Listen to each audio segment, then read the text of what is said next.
नमस्कार, स्वागत है आपका। आप देख रहे हैं यूपी की महाभारत और मैं हूं आपके साथ विवेक शुक्ला। देश के सबसे बड़े राज्य यानी कि उत्तर प्रदेश में अगले साल विधानसभा चुनाव होने हैं। चुनाव की तैयारियों के बीच मुख्यमंत्री योगी आदित्यनाथ जल्द ही मंत्रिमंडल का विस्तार करने वाले हैं और खबर है कि जितिन प्रसाद और संजय निषाद को मंत्री बनाया जा सकता है। बताया यह भी जा रहा है कि अपने सहयोगी दलों के साथ मंत्रिमंडल के विस्तार में ब्राह्मण, निषाद जैसे कई वर्गों को साधने की कोशिश होगी। हालांकि कैबिनेट विस्तार की चर्चाओं पर समाजवादी पार्टी और कांग्रेस सरकार पर तंज कस रही है। योगी मंत्रिमंडल विस्तार की तैयारी तेज। सितंबर के पहले हफ्ते में विस्तार की संभावना। कैबिनेट विस्तार में दिखेगी चुनावी झलक। ब्राह्मण, निषाद और गुर्जर समाज को साधने की तैयारी। गोंड, जाट और पटेल समाज पर भी रहेगा फोकस।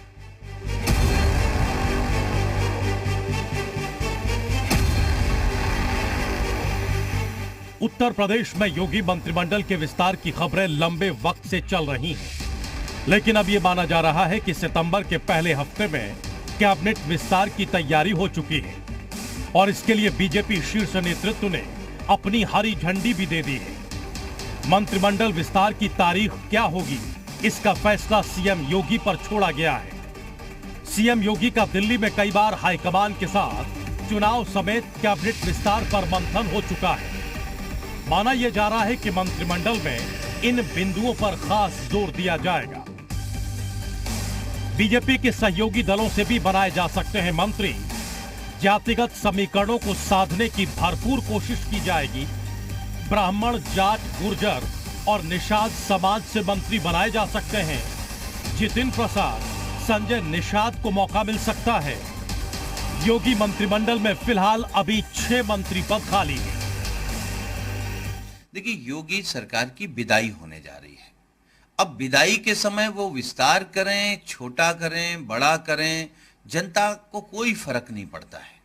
किसान परेशान है, आक्रोशित है, बेरोजगार नौजवान आक्रोशित है, बहन बेटियां परेशान हैं, पिछड़ा, दलित, मुसलमान सब परेशान हैं और सब इंतजार कर रहे हैं कि कितनी जल्दी 2022 में चुनाव हो और हम भारतीय जनता पार्टी की विदाई करें। उत्तर प्रदेश की नज़र मुख्यमंत्री के कैबिनेट विस्तार से ज़्यादा इस बात पर होगी कि जिस बात को लेकर मोदी जी में, योगी जी में चर्चाएं थी, एक मंत्री को बनाने, एक मंत्री को ना बनाने की, वो मंत्री बनते हैं, किसकी कितनी चलती है, सरकार में, भाजपा में सब ठीक ठाक है, इस पे नज़र होगी। बाकी विस्तार सतत प्रक्रिया है, सरकार को अधिकार है, जब चाहे विस्तार करे, जब चाहे ना करे, इसको चाहे रखे, इसको चाहे ना रखे। फिलहाल योगी मंत्रिमंडल में 23 कैबिनेट मंत्री, 9 स्वतंत्र प्रभार और 22 राज्य मंत्री हैं, यानी मंत्रियों की कुल संख्या 54 है। नियमों के मुताबिक अभी 6 मंत्री पद खाली हैं। चुनाव से पहले योगी सरकार की कोशिश है कि कैबिनेट में सहयोगी दलों के साथ साथ नाराज चल रहे विधायकों को साधा जाए। साथ ही जातिगत संतुलन का भी भरपूर ख्याल रखा जाए, जिससे मिशन 2022 की जमीन मजबूत हो सके। लखनऊ से पवन सेंगर, जी मीडिया। और आइए अब आप ये भी समझिए कि कैबिनेट में किस किस नेता को जगह मिल सकती है और उसकी वजह क्या है, क्या ये समीकरण है। सबसे पहले आपको ये समझाते हैं और सबसे पहला नाम है जितिन प्रसाद का। जितिन प्रसाद कांग्रेस से हाल ही में बीजेपी में शामिल हुए, ब्राह्मण और युवा चेहरा है। ब्राह्मणों की नाराजगी दूर करना है पार्टी को यानी कि बीजेपी को, और कांग्रेस वोट बैंक पर बीजेपी की नजर है। और बात संजय निषाद की करते हैं। ये संभावित चेहरे हैं। संजय निषाद पार्टी से आते हैं, इस पार्टी के प्रमुख है। सहयोगियों पर फोकस है, निषाद वोटर पर भी नजर है। ये वो संभावित चेहरे हैं जो मंत्रिमंडल विस्तार में नजर आ सकते हैं। आशीष पटेल अपना दल से आते हैं, सहयोगियों को साधने की कोशिश है बीजेपी की, पटेल पर भी फोकस है। मंजू सिवाच की अगर बात की जाए तो जाट समुदाय से आती हैं, पश्चिमी उत्तर प्रदेश से आती हैं। ये बेल्ट खास तौर पर बीजेपी के लिए लक्ष्य है। और अगर बात की जाए सोमेंद्र तोमर की, तो मेरठ से आते हैं, गुर्जर समुदाय पर नजर है, किसानों पर फोकस है। और अगर बात की जाए तेजपाल गुर्जर की, तो दादरी से आते हैं और गुर्जर समुदाय पर नजर है, इसलिए इनका नाम चल रहा है। किसान वोटर भी सधेंगे इनके आने से। विद्यासागर सोनकर की बात की जाए तो दलित समुदाय से आते हैं, दलित वोटर पर भी पार्टी का फोकस है। और महत्वपूर्ण नाम कृष्णा पासवान का भी है, दलित समुदाय से आप आती है, दलित वोटरों पर भी पार्टी की नजर है। और इसके साथ साथ महिला वोटरों को भी साधने की कोशिश भारतीय जनता पार्टी की होगी, यूपी बीजेपी की होगी। विधानसभा चुनाव 2022 में 350 सीटों पर जीत और 50% से ज्यादा वोट बैंक पर काबिज होने का लक्ष्य लेकर चुनाव मैदान में उतरी बीजेपी ने अपने लक्ष्य को पूरा करने के लिए पिछड़ा और अति पिछड़ा वोट बैंक को साधने की रणनीति बनाई है। बीजेपी सितंबर अक्टूबर में ओबीसी सम्मेलन करेगी, जिसकी रूपरेखा तैयार की जा रही है। हालांकि विपक्ष भी अपने तरीके से ओबीसी वोटरों को अपने पाले में लाना चाह रहा है, लेकिन विरोधी दलों ने बीजेपी पर समाज को बांटने का आरोप लगाया है। देखिए, देश का सबसे बड़ा प्रदेश यूपी अब पूरी तरह से चुनावी मोड में आ गया है। यूपी के चुनाव में जातिगत फैक्टर बहुत काम करता है और इसलिए पार्टियां भी उसी हिसाब से अपनी सियासी गोटियां फिट करने में लगी। हर दल की नजर ओबीसी वोटर पर टिकी है, क्योंकि सत्ता की चाबी ओबीसी वोटर पर रहती है। बीजेपी सितंबर अक्टूबर में ओबीसी सम्मेलन करेगी और डिप्टी सीएम केशव प्रसाद मौर्य के मुताबिक इसकी रूपरेखा पहले से ही तैयार हो चुकी है।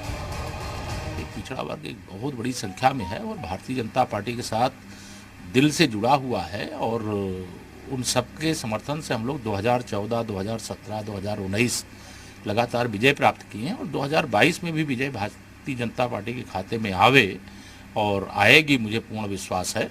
तो उसके लिए इस प्रकार के सम्मेलन जब भी कोई कहीं पर भी होता है वो होते रहे हैं और हमारे केवल पिछड़ा मोर्चा के ही नहीं, हर मोर्चे के माध्यम से इस प्रकार के सम्मेलन आयोजित होंगे। मामला 50% वोट बैंक से जुड़ा है, तो भला विपक्षी दल बीजेपी के ओबीसी सम्मेलन को कैसे हजम कर पाए? ऐसे में समाजवादी पार्टी और कांग्रेस ने निशाना साधना शुरू कर दिया है। सरकार जब चुनाव आता है तो सरकार को जातियां याद आती हैं, धर्म याद आता है।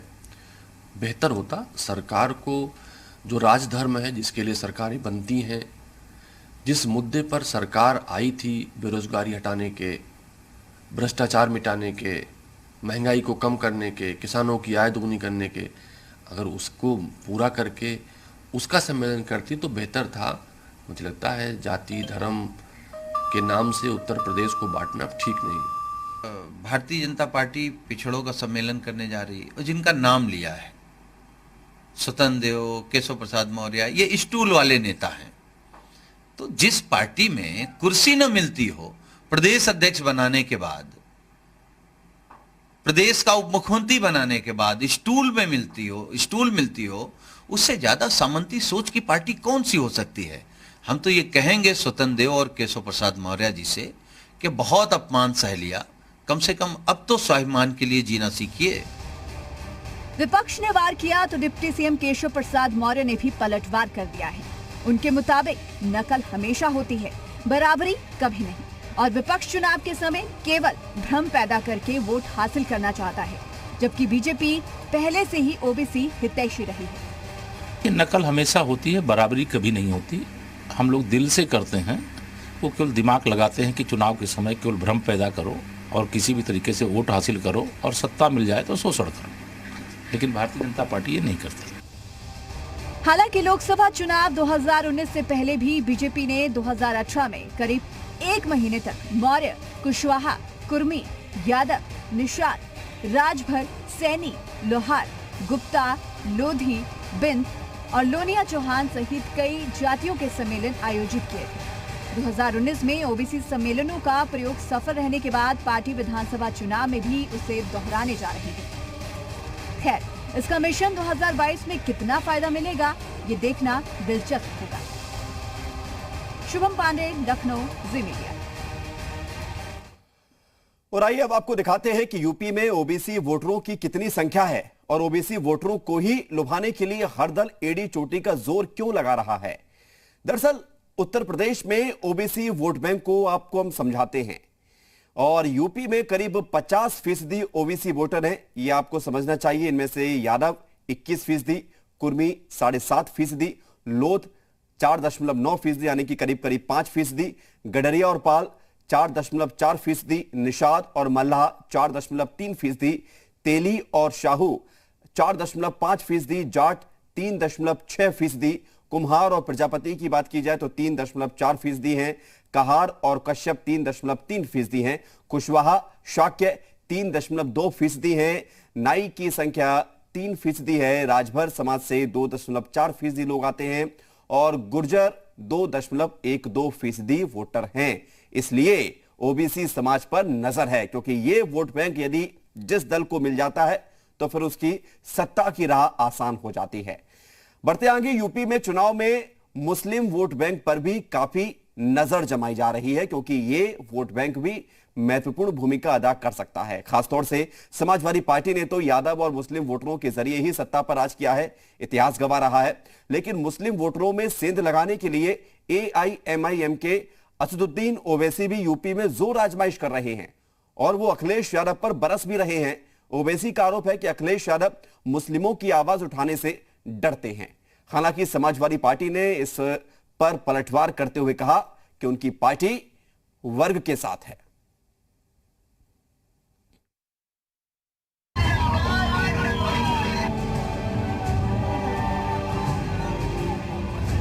यूपी विधानसभा चुनाव के मद्देनजर तमाम तरीके की राजनीति शुरू हो चुकी है। जोड़ तोड़ से लेकर वोटरों को अपने पक्ष में लाने के लिए कई तरह के हथकंडे अपनाए जा रहे हैं।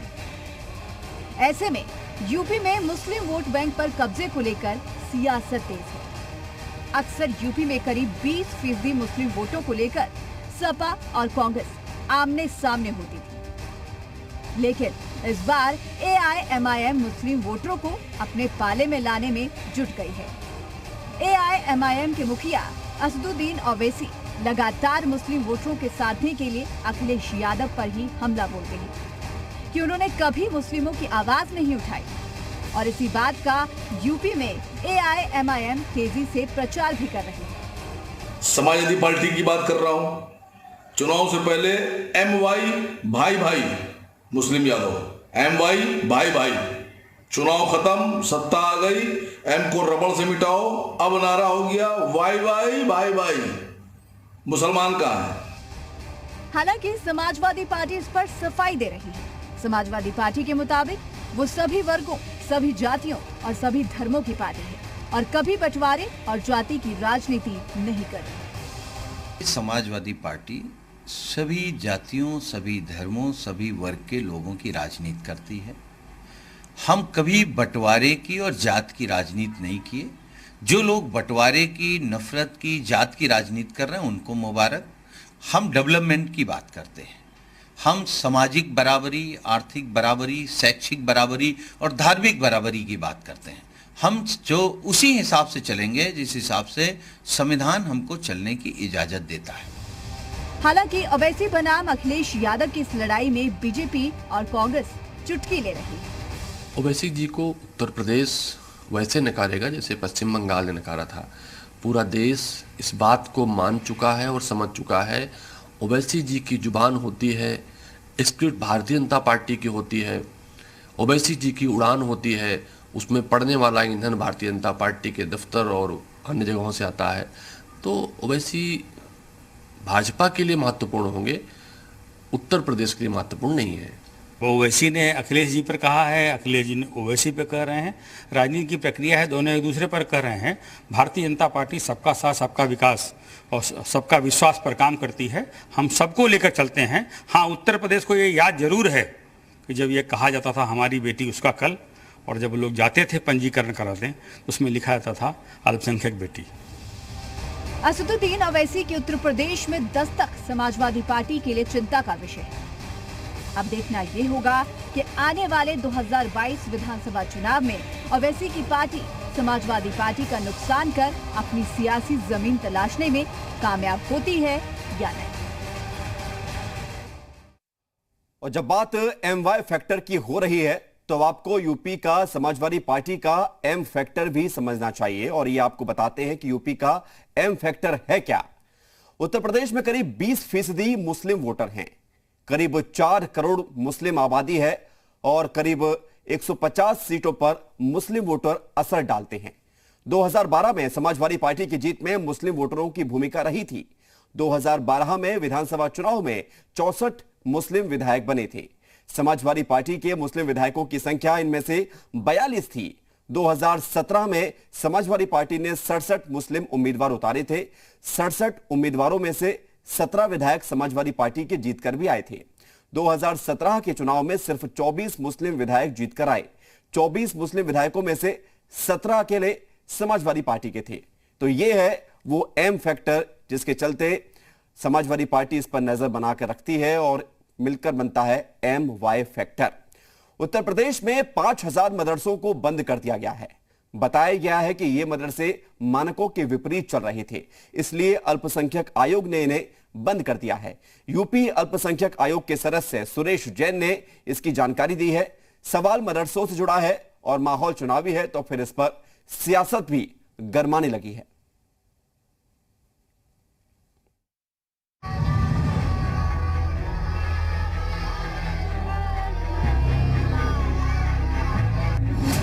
यूपी में मदरसों पर फिर सियासत गरमाई।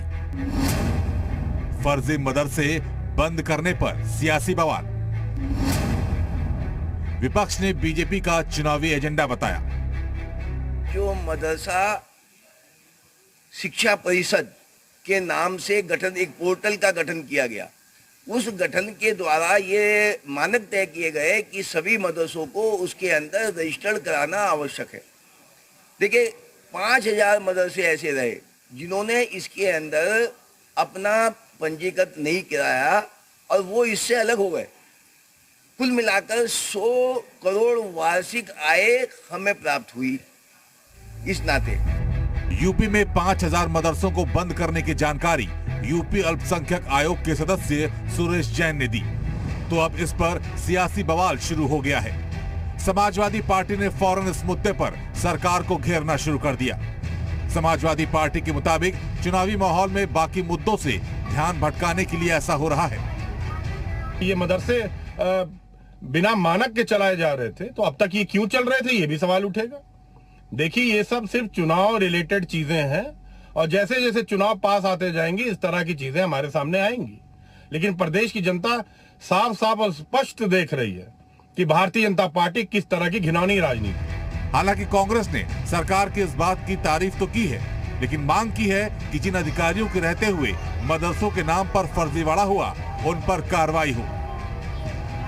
देखिए, मान्यता प्राप्त मदरसों के नाम पे जिस तरीके से फर्जी मदरसों की धांधली हो रही है, उस पर सरकार के इस फैसले का हम सराहना करते हैं, क्योंकि ये योजनाएं लाभ पात्रों तक नहीं पहुंच पा रही हैं। इसलिए ज़रूरी है कि भ्रष्टाचार पर लगाम करा जाए और जो पिछली सरकारों में जिन अधिकारियों के द्वारा इस तरीके से ये करे गए हैं धांधलियां, उनके ऊपर भी जांच बैठाई जाए। दूसरी तरफ बीजेपी ने समाजवादी पार्टी पर हमला बोला। बीजेपी के मुताबिक मदरसों के नाम पर पिछली सरकार में जमकर बंदरबांट हुई और अनियमितताएं बढ़ती गईं, लेकिन योगी सरकार ने इस सिस्टम को अब दुरुस्त कर दिया है। पिछली सरकारों में मदरसों के नाम पर जमकर बंदरबांट होती थी। मदरसों में तमाम अनियमितताएं थी। मदरसों को सरकारी धन जाता था और वो कभी भी अक़लियत के भविष्य के लिए, मुस्तकबिल संवारने के लिए नहीं लगता था। लेकिन योगी आदित्यनाथ सरकार आने के बाद ही मदरसों को ऑनलाइन पोर्टल पर रजिस्टर कराना आवश्यक कर दिया, अनिवार्य कर दिया। और यही कारण है कि मदरसों के नाम पर जो जमकर लूट हो रही थी, उस लूट पर रोक लगी है। हालांकि यूपी में 5000 मदरसों को बंद करने के पीछे सरकार का दावा है कि ये मदरसे मानकों के विपरीत चल रहे थे, इसलिए इनको अल्पसंख्यक आयोग ने बंद कर दिया। दावा यह भी है कि मदरसों को बंद कर देने से 100 करोड़ रुपए की सालाना बचत होगी। साथ ही अब सरकार ने फर्जीवाड़े को रोकने के लिए मदरसा शिक्षा बोर्ड के लिए नया पोर्टल बनाया, जिस पोर्टल में सभी मदरसों को अपना विवरण अपलोड करना जरूरी किया गया है। खैर, मामला एक विशेष समुदाय से जुड़ा हुआ है और माहौल चुनावी है। ऐसे में हर दल इस फैसले को सियासी चश्मे से देख रहा है। ब्यूरो रिपोर्ट, जी मीडिया। यूपी की महाभारत में आगे बढ़ते हैं और बात होती है अब मुगलों के इतिहास पर बनी series the empire web series को लेकर, क्योंकि इस वेब सीरीज को लेकर अब संतों में नाराजगी है। संतों का आरोप है कि वेब सीरीज के जरिए मुगलों को उनका महिमा मंडन किया जा रहा है। मशहूर निदेशक कबीर खान ने एक इंटरव्यू में भी मुगलों को हिंदुस्तान का राष्ट्र निर्माता करार दिया था, जिसके बाद से यह विवाद और भी ज्यादा गर्माने लगा है। साधु संत समेत बीजेपी ने अब इस वेब सीरीज पर सवाल उठाने शुरू कर दिए हैं।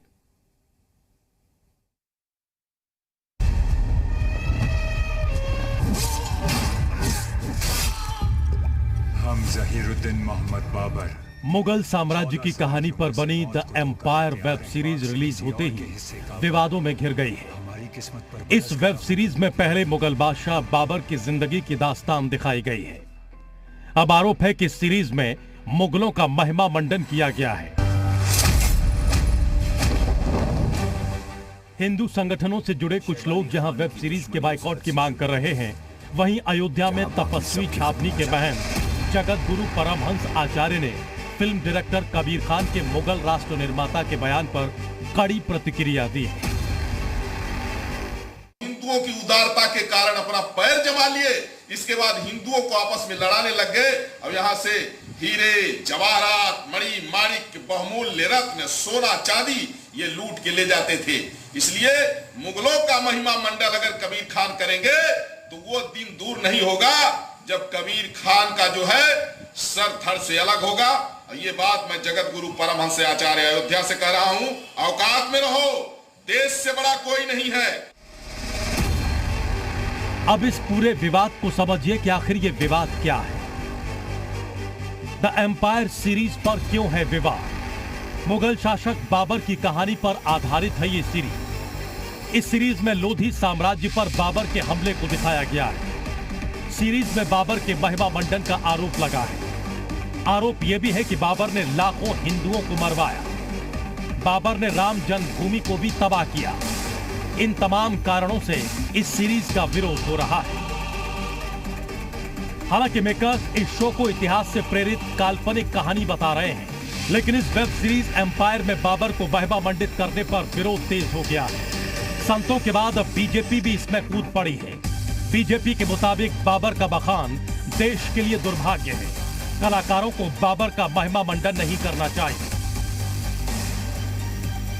ये देश का दुर्भाग्य रहा है कि कुछ वामपंथी इतिहासकारों ने इस देश के इतिहास को विकृत रूप में प्रस्तुत करने का काम किया है। और दुखद है कि तमाम साहित्य हो, सिनेमा हो, कला जगत हो, ये लगातार मुगल आक्रांताओं का, जिन्होंने बर्बर तौर पर अत्याचार किया है, उनका महिमा मंडन करने का काम करता है। और ऐसे में फिल्म जगत हो या कला जगत हो या साहित्य जगत हो, कम से कम उन्हें अब भारत के स्वाभिमान की बात करनी चाहिए और इन मुगल आक्रांताओं का महिमा मंडन करना बंद करना चाहिए। जो वास्तविक इतिहास है वो नहीं पढ़ाया गया है।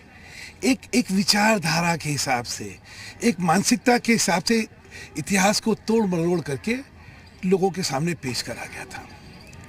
ये देश अब अपना असली इतिहास जान रहा है और इसीलिए शायद जब आज बाबर का महिमा मंडल हो रहा है तो लोगों को लगता है कि ये गलत हो रहा है। मुझे लगता है कि जो ये कोशिश कर रहे हैं भगवान उनको सद्बुद्धि देगा। इस देश की अस्मिता और इस देश का गौरव सर्वोपरि है। इस वेब सीरीज के पहले सीजन में बादशाह बाबर की जिंदगी का खाका खींचा गया है। इसमें बाबर ने कैसे भारत में मुगल साम्राज्य की नींव रखी थी, लेकिन इस वेब सीरीज को लेकर शिकायत की गई है कि इसमें बाबर को हीरो की तरह दिखाया जा रहा है, जिसे लेकर अब विरोध तेज है। उत्तर प्रदेश में चुनावी माहौल के बीच ये विरोध गर्मी पैदा कर रहा है। अयोध्या से मनमीत गुप्ता, जी मीडिया। और इसी के साथ यूपी की महाभारत में इतना ही। छोटा सा ब्रेक है।